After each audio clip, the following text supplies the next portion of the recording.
The daily life we perceive with our five senses is not reality. Quantum physics has shown that space and time are illusions of perception. Therefore, our bodies cannot truly be a reality if they occupy this space. Ernest Rutherford performed an experiment in Manchester that revealed to him the shape of the interior of an atom. Scientists were shocked to discover that the atom is almost entirely empty space. The question then became, how could this empty atom possibly make the solid world around us? Our true consciousness does not exist in our brains or in our bodies. But this illusion of our individual bodies, along with the misinformation of our true origins, has manifested the idea that we all think independently from one another. With this misunderstanding, it would seem impossible to scientifically explain telepathy, clairvoyance, spiritual mediums, and other phenomena dealing with transferring information between sources without physical means of communication. But when you understand that there is a common spiritual bond between all things in the universe, and that we are all part of one divine intelligence, no phenomena is unexplainable. This simple understanding fills all the holes in modern religions. It explains reincarnation, déjà vu, predictions of the future, and literally every event, occurrence, or anomaly ever experienced. The blank matter within the most basic building blocks of perceivable existence is malleable and molded by intent. This means that consciousness shapes our reality. This seems difficult to accept for most, and it is quite understandable. In modern times, we are taught from an early age how to think rationally and tangibly. This is a very left-brain method of education, and it has more harmful effects than it's given credit for. The left brain deals with logic, details, facts, patterns, practicality, science, and math, as the right brain deals with feeling, intuition, symbols, images, risk-taking, philosophy, and religion. With a deliberate push for government-controlled educational curriculums, generation after generation of the youth are being taught to focus only on the facts, figures, and numbers. Repetition is used to train children subconsciously to accept what they're learning. Children aren't rewarded for questioning the validity of the information they receive. They are ridiculed.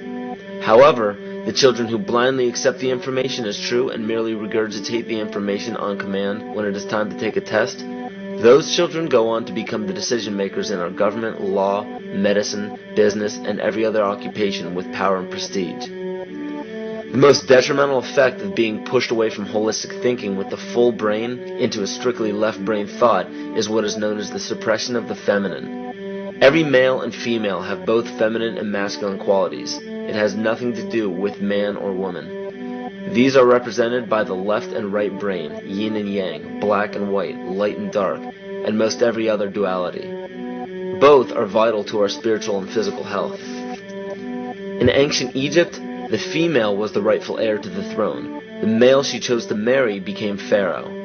This depicted the goddess tradition that has been destroyed to make way for a patriarchal, male-dominated society we see enforced in every major denomination.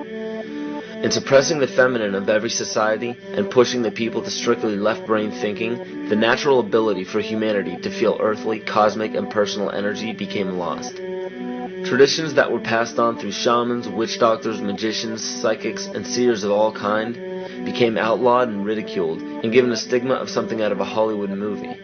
Every religion explains that we are children of God and have godliness inside of us. If you erase the anthropomorphized God and understand that God is nothing more than the spiritual web that connects all things, all religious scriptures begin to make much more sense. Our bodies are merely vessels to contain our spirit, to gather experience for the divine mind. This is how evolution is possible. It is scientifically proven that all species are evolving into more complex beings. Innate knowledge or racial memory within all species is the understanding of newborns of all kinds to automatically know specific details and traits that the mother does not have to teach them. Therefore, innate knowledge helps every species naturally evolve towards more complex organisms. Lyle Watson claims that it was a Japanese scientist who observed the 100th monkey effect in 1952. In this observation, he discovered that a certain portion or percentage of monkeys learned or developed a new trait. The knowledge became an innate ability in that species. This is further testimony to a collective consciousness among species.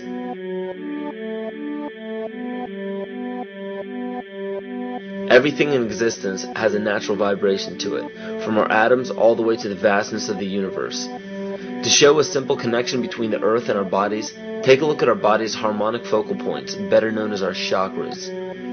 Just as there are harmonic focal points on the guitar string, there are locations within our body where our vibrations culminate. In Eastern philosophies, these 7 chakras are used to bring health and balance to the physical and spiritual body. Our Earth also has 7 chakra points at equally distant locations from one another. There is 1 chakra point on each continent. The root chakra is in Mount Shasta, California. The sexual chakra is in the Isle of Sun, Lake Titicaca in South America. The solar plexus chakra is in Uluru Kata Juta in Australia. The heart chakra is in Glastonbury or Shaftesbury, England.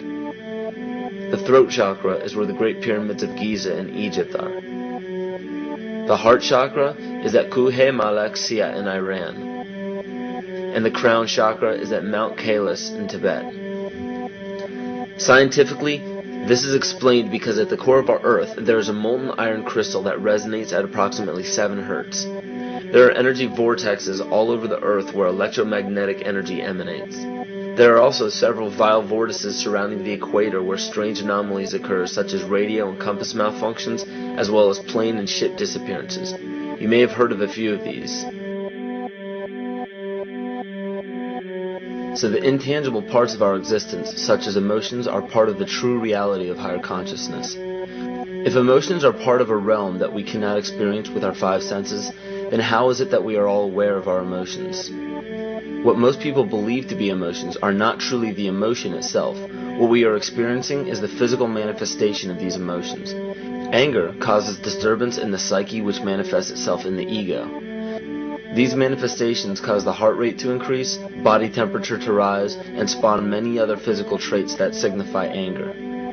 Just as music from the radio is a physical manifestation of an intangible signal, our experience of emotion is the physical manifestation of an intangible signal as well.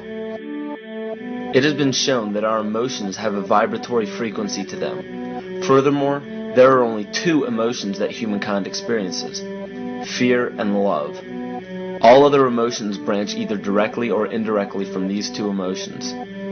Fear has a long and slow frequency vibration to it, while love has a very rapid and high frequency. To show that vibration is the very foundation of existence, Hans Jene developed what is known as cymatics in the 1940s to show that when vibrations of sound are passed through a form of media, there is a set pattern that will follow. When the frequency increases, the media develops into a more complex pattern. This is precisely what is happening to our Earth and to humanity. There are 64 possible codes of amino acids in our DNA structure made from 4 elements: carbon, oxygen, hydrogen, and nitrogen. By any means of logic, we should have all 64 codes activated within our DNA structure. Yet we presently only have 20 active codes. And of these 64 possibilities, it appears that only 20 of these codes are turned on right now for us, the 20 amino acids. There is a switch that turns off and turns on where those coding sites lie, and that the switch for that turning off and turning on is what we call emotion. And this is the first time that we've ever seen the patterns of emotion directly physically linked to human genetic material. Well, fear is a long, slow wave of emotion. So this wave of fear is a long, slow wave and touches relatively few sites on this DNA. So an individual living in fear is limited to the number of antennae that they have available to them, whereas an individual living in the pattern of love, this is love. In DNA, you can see it's a higher frequency, shorter wavelength. We have many more potential sites for coding along that genetic pattern. This information, this is amazing. This is the first time we've ever had a hard digital link between emotion and genetics. This is important to understand because another researcher named Vladimir Popanov measured tiny particles of light called photons inside a vacuum tube. The photons were scattered as expected.